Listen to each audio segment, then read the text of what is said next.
creio de todo o meu coração que a palavra de Deus é viva e eficaz, mais penetrante do que uma espada de dois gumes, que penetra até o ponto de dividir alma e espírito, juntas e medulas, e é apta para discernir os pensamentos e as intenções do coração. É por isso, por essa fé, é nesta fé, que eu trago essas mensagens para que sejam, para que toquem, para que seja um poder de alcance na vida de milhares, de milhões de pessoas, porque eu creio que a palavra de Deus divide alma e espírito, juntas e medulas, órgãos de sensações e órgãos de movimentos. Ela é profunda e poderosa para discernir os pensamentos e as intenções do coração. Por isso nós chamamos de mensagens do céu, porque o céu toca a terra. A mensagem que vou transmitir, Deus colocou ao meu espírito para pregar aqui conosco, aqui na igreja, aqui para uma parte do povo de Deus.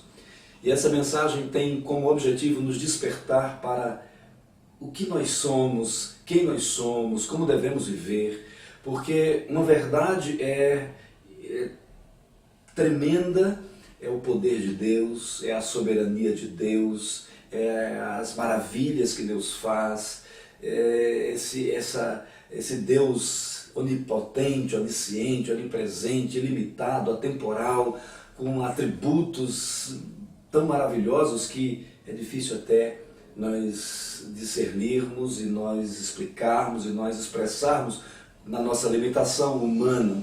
Mas isso todos nós sabemos. Há muitas canções que falam sobre Deus, quando nós adoramos a Deus, como Deus é poderoso. Os anjos falam santo, santo, santo. Nós cantamos que Deus também nos ama, nós cantamos que Deus é maravilhoso, nós cantamos que Deus está no nosso meio, que Deus age, agindo Deus quem impedirá. Nós cantamos sobre Deus. Essa mensagem, desse momento, tem como objetivo nos despertar para e nós. Qual é a expectativa de Deus para conosco? Você acha que Deus não tem expectativas para conosco? Se você acha assim, eu creio que por meio dessa mensagem, a verdade da palavra de Deus vai ser desvendada e você vai entender que Deus tem expectativas para conosco. O próprio Jesus disse que daria o homem em troca da sua alma, que adianta o homem ganhar o mundo inteiro e perder a sua alma. O valor do homem é tão grande,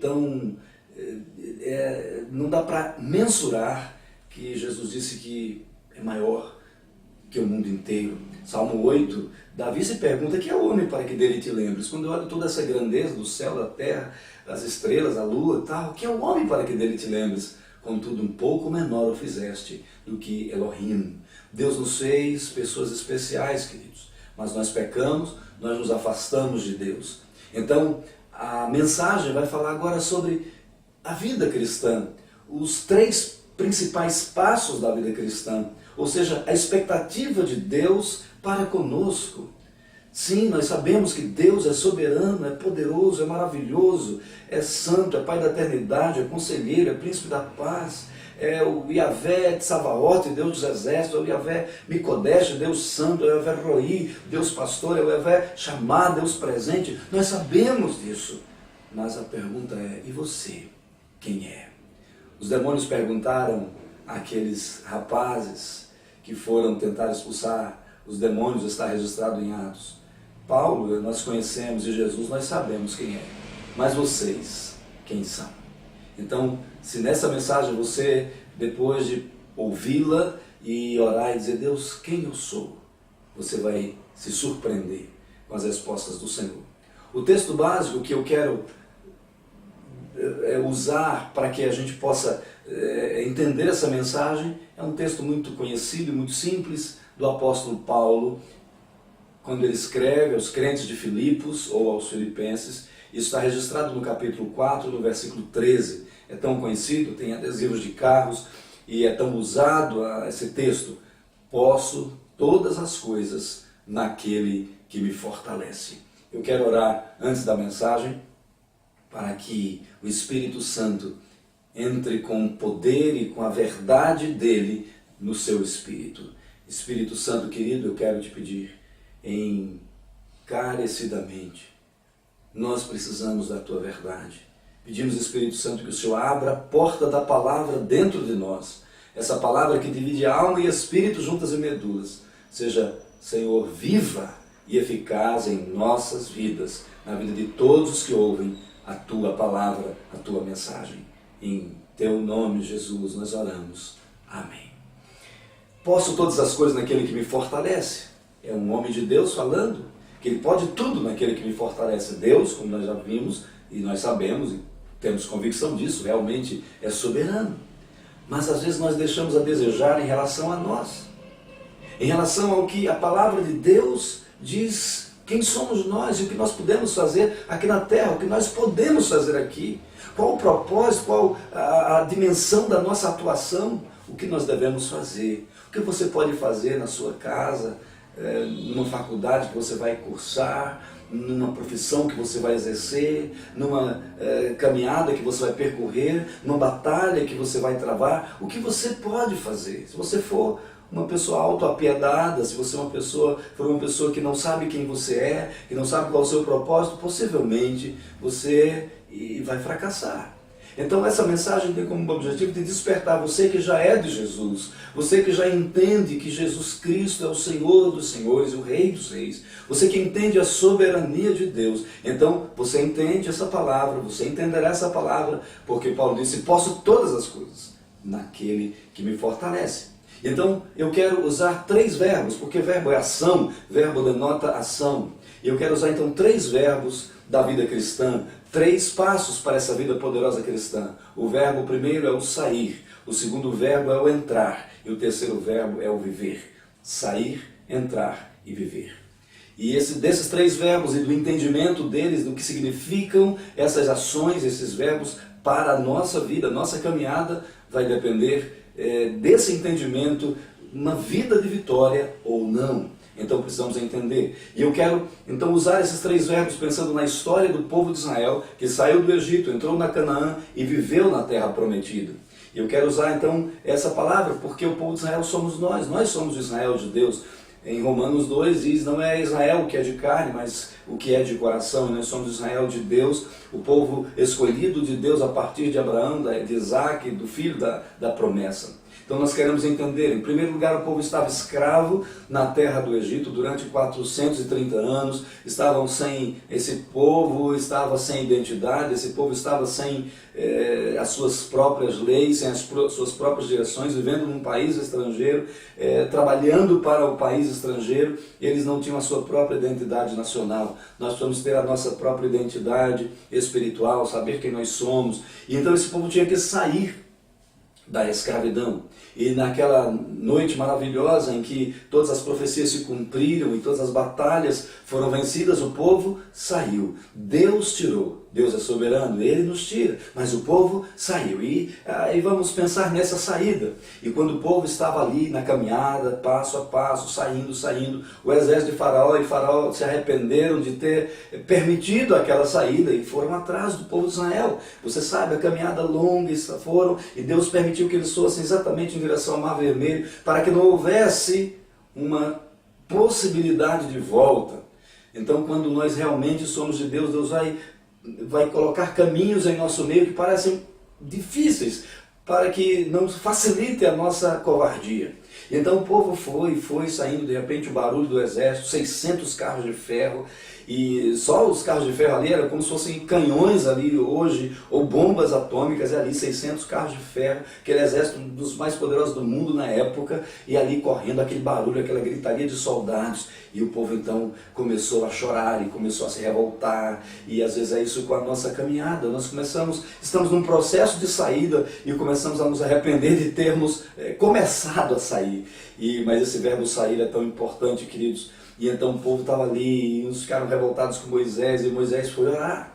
E sabem o que Deus falou para Moisés? Por que clamas a mim? Queridos, às vezes nós queremos substituir a obediência, a saída, por uma oração covarde. Por que clamas a mim?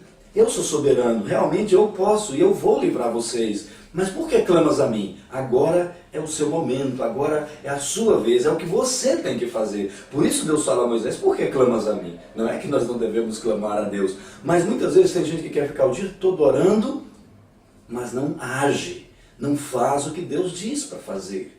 E então, sabe o que Deus disse logo em seguida? Por que clamas a mim? Ele disse, diga ao povo que marche. Queridos, o verbo que vem junto, o verbo auxiliar do verbo sair, é o verbo marchar. Então, para sair, eu tenho que marchar. Então, diga ao povo que marche. Diga ao povo que marche. Não olhem para trás, não fiquem com saudade do mundo.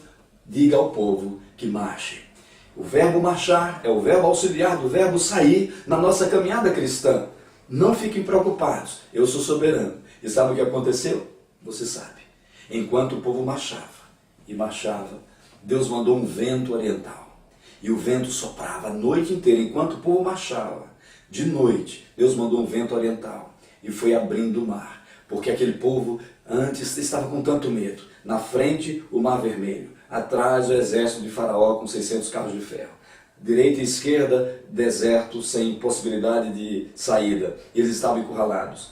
Eles só tinham que tomar uma decisão. Marchar. E eles, enquanto eles marchavam, o Deus do alto, para onde eles ainda não estavam ainda entendendo que deveriam olhar, estava fazendo um vento forte do Oriente soprar e fazer um caminho no mar. É uma palavra tão simples, querido, mas para você sair, você tem que marchar. E se você marchar pela fé, está um exército, está o Mar Vermelho ali intransponível, um exército atrás, do lado não há possibilidade de ir. Então Deus diz, marcha, pare de ficar com auto-piedade, pare de ficar murmurando, pare de ficar dizendo, essa vida é o inferno, esse meu casamento não tem jeito, eu estou pobre e não vai ter possibilidade para mim, de todo lado que eu olho não tem saída. E Deus disse, tem saída, eu vou fazer uma saída para você, mas diga ao povo que marche. Então Deus, na vida cristã, Ele nos ensina a marchar. Eu quero que você pense na sua vida agora, como o povo de Israel. Pense como você pode estar encurralado, às vezes sua vida sem sentido, às vezes você olha para o seu casamento, como eu já citei alguns segundos atrás, e você não vê saída para ele. Às vezes você olha para uma questão financeira, um desemprego, a idade chegando, e você não vê saída para melhorar nessa área. Às vezes você olha para as dificuldades, as divisões, as brigas na parentela, e você não vê saída de reconciliação. E Deus disse, diga ao povo que marche. É hora de você, se é povo de Deus, marchar. E enquanto você marcha, o soberano Deus vai fazer um vento soprar. Ele vai abrir o mar. Não foi Moisés que abriu o mar. Moisés não abre mar, homem não abre mar. Homem não manda no Espírito Santo. O Espírito Santo sopra, o vento sopra onde quer. Ele soprou do Oriente, abriu o mar para você. Mas o seu verbo e o meu verbo é marchar. E então, louvado seja Deus, o povo saiu. O sair é uma ordem de Deus. Diga ao povo que marche para sair. E então o povo saiu definitivamente do Egito, mas depois que o povo saiu do Egito e atravessou o mar, um caminho que Deus abriu, o povo estava onde? No deserto. Muita gente sai do Egito, sai do mundo, entrega a sua vida ao Senhor, mas ainda não entrou, é o segundo verbo, não entrou na terra prometida. Muita gente ainda não está assim na posição que deveria estar. Vive andando em círculos no deserto. Saiu do Egito, mas no coração ainda tem uma saudade do mundo. De vez em quando tem saudade da música que cantava, tem saudade dos amigos de farra, tem saudade do pecado. O povo de Israel cometeu esse pecado, ele saiu, mas não entrou. Então o segundo verbo tão importante que a Bíblia diz claramente é entre. Jesus disse, eu sou a porta, quem entrar por mim será salvo. João capítulo 10. É preciso que você entre, é preciso que eu entre. Então esse verbo é muito importante. Só que antes de entrar na terra prometida havia Jericó. Havia Jericó, uma cidade, a Bíblia declara, uma cidade de grandes pecadores contra Deus, assim como Sodoma e Gomorra. Uma cidade que era o empecilho, que havia uma muralha entre a terra prometida e o povo de Israel que precisava entrar na terra prometida. No meio ou entre a terra prometida que você precisa entrar, há uma Jericó. Então está aqui, você saiu, aqui é um deserto, na frente há Jericó, e lá na frente há a terra na qual você precisa entrar. Então é o segundo verbo. Então, assim como para sair precisa marchar, para entrar precisa lutar. O verbo principal de Josué, Joshua, era lutar. Ele venceu 31 reis para poder entrar. Mas antes de vencer essas 31 batalhas, ele teve que levar o povo a lutar contra as muralhas de Jericó. Não adianta você ficar reclamando. Você não vai entrar na bênção de Deus reclamando. Não adianta você ser religioso. Você não vai entrar na bênção de Deus sendo religioso, fazendo campanha, ou seguindo sacerdotes do mal que estão comprando e vendendo sua alma. Não adianta. Quantos cristãos que, creio, que saíram, deixaram seus pecados, sua vida pregressa, mas não entraram na terra prometida. Não conseguiram entrar na presença de Deus como deveriam. Não estão, parece que vivem em círculo, patinando, alguma coisa do passado que ainda os prende. Então, para que você possa entrar, é preciso lutar. A Bíblia diz que o reino de Deus é tomado à força. Está lá o apóstolo Mateus, ele diz, o reino de Deus é tomado à força. Jesus diz, Mateus registra, o reino de Deus é tomado à força. É preciso luta. Então a coisa é luta. Só que junto com a luta ela tem vários passos. O primeiro passo para você lutar certo, para você lutar direitinho, para você não lutar com as suas próprias forças, é ouvir os comandos de Deus. Você não pode entrar na luta sem ouvir comandos de Deus. Você não pode sair na luta carnal. A nossa luta não é contra carne e sangue. Não é luta religiosa, não é competição entre pessoas. Não adianta você brigar com o seu marido que não vai entrar na terra prometida do seu casamento. Não adianta xingar o seu filho, amaldiçoar seu filho, que seu filho não vai se converter porque você está falando mal dele e tentando pressioná-lo com palavras duras. Não é esse tipo de luta. Você precisa ouvir os comandos de Deus. Aqui está a palavra dele. Ouça os comandos de Deus. O povo de Israel se reuniu para ouvir os comandos de Deus que vinham por meio de Josué. Depois, o outro comando que Deus disse é dar voltas na muralha de Jericó. Mas quero dizer que antes de dar volta na muralha de Jericó, Josué mandou 2 espias ali. Então é preciso você espiar a terra. Você tem espiado a Jericó? Você tem olhado direitinho, você tem se encantado com Jericó. Imagina se aqueles 2 espias fossem para Jericó e achassem bonito, esse shopping center, ou esse estádio de futebol, ou esse... Não, queridos, você tem que espiar a terra e saber que a terra não é essa coisa linda que está aparecendo. Muitas vezes na vida cristã, sabe por que você anda em círculos? Porque você gosta de Jericó.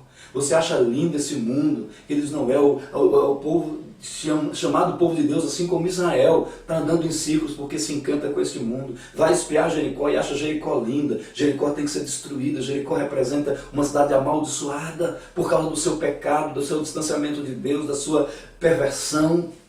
Esse mundo está cheio de perversão, não só moral, não só social, mas espiritual. Acidentes, mortes, o espírito de Roma está matando pessoas e povoando o inferno.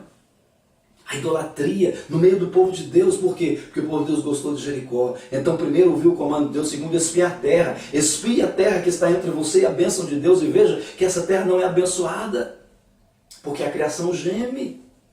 Então este mundo é triste, queridos. Eu não sou profeta de mau agouro, mas este mundo não é essa coisa linda que a própria igreja, chamada igreja evangélica, está pregando. É um mundo cheio de pecados. O próprio Paulo diz, o próprio João, desculpem, diz, o mundo jaz no maligno. Então, segundo espiar a terra, você tem que lutar direito. Terceiro, Deus mandou, o comando rodeie as muralhas. Calado. Não fale nada, sabe por quê? Quando Deus mandou o povo ficar caladinho em silêncio, diz a tua guerra não é contra pessoas, não adianta, você vai ouvir o xingamento das pessoas, quieto. Às vezes o povo de Deus é muito barulhento, o povo de Deus faz muito barulho e às vezes não escuta a voz de Deus. Então Deus disse para Josué, manda o povo rodear a cidade, e quieto, calado, 7 dias, por 7 dias o pessoal estava rodeando a cidade, rodeando as muralhas, quieto, calado, sem nada falar. Ouça o comando de Deus. Muitas vezes na tua luta você perde, porque você fala demais.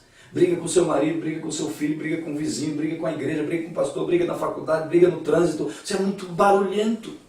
A tua luta não é barulho, a tua luta não é brigar com pessoas, não é xingar pessoas, não é reivindicar seus direitos. A tua luta é silêncio. Ouça o que Deus tem, aquietai-vos e sabei que o Senhor é Deus. Depois, naquele dia tremendo em que as muralhas foram ser destruídas, havia um empecilho ainda, havia um rio. E então Deus mandou o povo de Deus, os sacerdotes primeiro, pisarem nas águas do rio. E aí Deus abriu o rio. Deus abriu o rio para que o povo, ele pudesse então destruir. Mais uma vez eu digo, assim como Deus mandou um vento para abrir o mar, Deus também abriu o rio Jordão, enquanto o povo de Deus adorava o Senhor. E Deus então fez as muralhas ruírem. Naquele momento certo, Deus agora pode mandar o povo bradar, pode mandar o povo gritar, não contra as pessoas, mas gritar, bradar, dizer, Deus é soberano. Enquanto isso, Deus destruiu as muralhas, o povo lutou e conquistou para entrar. Queridos, é preciso que você, que ainda não tem entrado, você até saiu do mundo, mas não consegue entrar, você comece a lutar, ouvindo os comandos de Deus, espiando a terra e sabendo que a terra não é a tua pátria, que é preciso você ficar em silêncio para ouvir os comandos direitos de Deus. Depois você tem que pisar no Rio Jordão, deixar Deus fazer o milagre, e você então vai ver as muralhas, Deus vai destruir os empecilhos na tua vida, e você vai poder então lutar. Deus destruiu a muralha de Jericó, mas o povo teve que lutar. Então, se o verbo auxiliar do verbo sair é o marchar, o verbo auxiliar do verbo entrar é o verbo lutar. E então, depois que o pessoal entrou, destruiu Jericó, lutou e entrou na terra prometida, continuou guerreando, lutando para ir conquistando mais terras, o povo tinha então que usar o terceiro verbo da vida cristã, é o verbo viver. Sair, entrar e viver. E então agora é preciso viver uma nova vida livre. É preciso viver uma vida agora não mais escravos do Egito, não mais vagando no deserto, agora conquistar, agora construir suas casas, conquistar suas famílias, construir sua identidade. É preciso viver. É preciso agora se sentir como nação, uma nação teocrática, uma nação de Deus. É preciso agora estar, só que eles viviam naquela terra prometida, que não estava falando do céu, ainda a Canaã terrestre, que Deus tinha prometido para o seu filho Abraão muitos anos antes. Agora era preciso o povo viver. E o pessoal começou a viver. Mas infelizmente não somente a viver, mas a conviver. Conviver com os ímpios ao seu redor. E eles começaram a fazer alianças com as pessoas que estavam ao seu redor. Alianças de casamento, alianças de comerciais, alianças políticas, alianças de intimidade, de diversões, alianças e alianças. Então creio eu que o verbo viver, no meu entendimento, dos três, do sair, do entrar e do viver, o verbo viver para mim é o mais difícil de ser cumprido. Porque viver a vida cristã não é fácil. Eu tenho uma frase de um escritor antigo chamado Aidan Wilson Tozer, que ele diz: a vida cristã é a vida mais difícil do mundo, mas é a mais maravilhosa. Eu concordo com ele. A vida cristã é a mais difícil. Você tem que negar a si mesmo. Você tem que entender quem você é em Cristo. Você tem que receber as tentações que estão assolando você, o diabo que está rugindo ao seu redor, e você dizer: não, eu quero Deus, eu amo a Deus. Você tem que estar lá na sua faculdade, cheio de pecados, de sensualidade, de crítica à palavra, de ateísmo, de materialismo, de evolucionismo, de sensualismo, de tanta coisa, e você dizer: eu quero Jesus. Você tem que estar ali no seu casamento. Às vezes parentes descrentes que te chamam para festas, você sabe que muitas festas são festas de pecado, e você diz não, e ali as pessoas ficam com ódio de você, mas você diz: não, eu tenho que viver a vida cristã. Você está ali no seu trabalho e o patrão às vezes não é crente, às vezes até um satanista, está ali pressionando, fazendo pactos e levando a empresa dele conforme ele acha que deve levar, e você é uma luz ali que tem que brilhar nas trevas. Você vive num mundo cheio de pecados, de políticos que lideram as cidades com base nos poderes satânicos, e você está ali tendo que orar por esse político. Viver a vida cristã não é uma vida fácil. É a vida mais difícil que tem, mas é a mais maravilhosa do mundo. Então presta atenção, o povo de Israel saiu do Egito, entrou na terra prometida, mas agora tinha que viver. E como é que eles acharam que deviam viver? Bom, vamos fazer aliança. Amados, é uma das palavras proféticas que eu confronto muito nesse tempo. O chamado evangelho de hoje, para mim, é um evangelho falsificado. As igrejas estão lotadas, igrejas lindas, evangélicas lindas, ricas, poderosas em termos financeiros, mas a maioria não é salva. É um povo que não tem Jesus, fala em Jesus, mas não tem Jesus. Pessoas que aparentemente estão cheias da bênção. Então, se você disser que ter muito dinheiro é bênção, então eu vou dizer que os mais abençoados da terra são ímpios, são famosos. E nada tem a ver, então, a mesma coisa. Encher a igreja de pessoas não significa que as pessoas estão bem. Na época de Jeremias era o único profeta que dizia: nós não estamos bem. Vocês dizem templo do Senhor, cadê aquele templo suntuoso? O próprio rei era crente. Tantos políticos que disseram que são crentes. E estão ali se divorciando, casando com a secretária, casando não sei quem, escondido, mas não, são crentes, eu represento o povo. O outro diz que representa o povo evangélico, fez entrevista na Playboy. Então quer dizer que se ele fez entrevista na Playboy, o que significa então? Significa que então você pode comprar Playboy, porque é tudo certo. O outro diz que se converteu e era lutador, seja do UFC do que, ele continua sendo porque ele tem que se fazer tudo. Jesus tem que entrar na arte, Jesus tem que entrar em tudo, Jesus entra em tudo. Atualmente Jesus é político corrupto, Jesus está lá no meio do povo ruim, Jesus está batendo em todo mundo, dando soco. Aí o outro lá faz o gol e levanta o dedinho, para quem? Quer dizer, ele fez o gol para Jesus? Não, é a multidão delirante que está idolatrando aquele nome, aquele time, aquele jogador. Nada tem a ver Deus com isso, queridos. Não, mas está fazendo um trabalho social.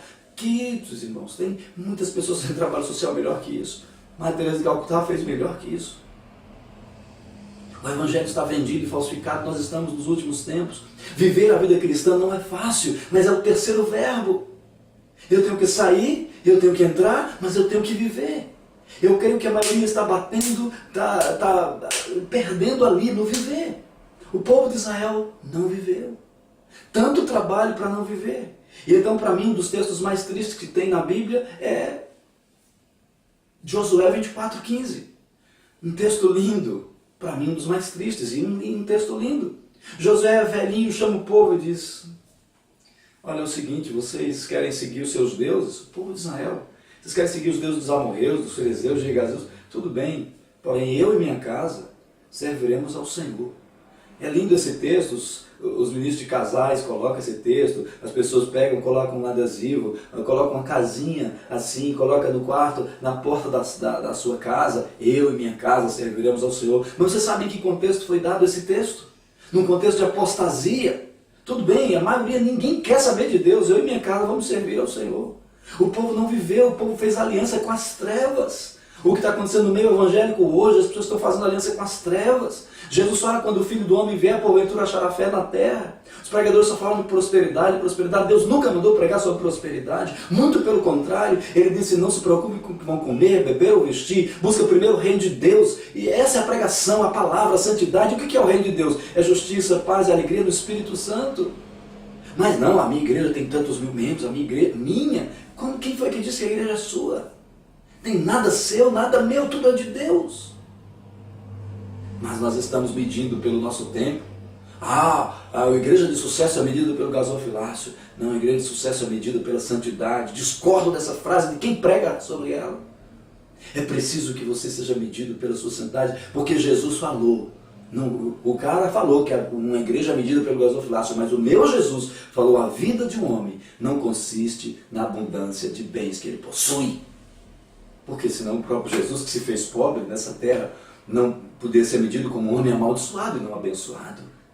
Ele deixou que templo? É preciso você viver. Então, queridos, lembrem, para sair, o verbo auxiliar do sair é o marchar. Para entrar, o verbo auxiliar do entrar é lutar. Mas para viver, o verbo auxiliar do viver é perseverar. Na aliança que um dia você entendeu que Jesus Cristo do Calvário fez com você. Perseverar na fé. Entregar seus filhos em oração, entregar sua vida em santidade, lançar seus ídolos fora, seja ele uma diversão, um futebol, um voleibol, seja lá qualquer coisa que seja.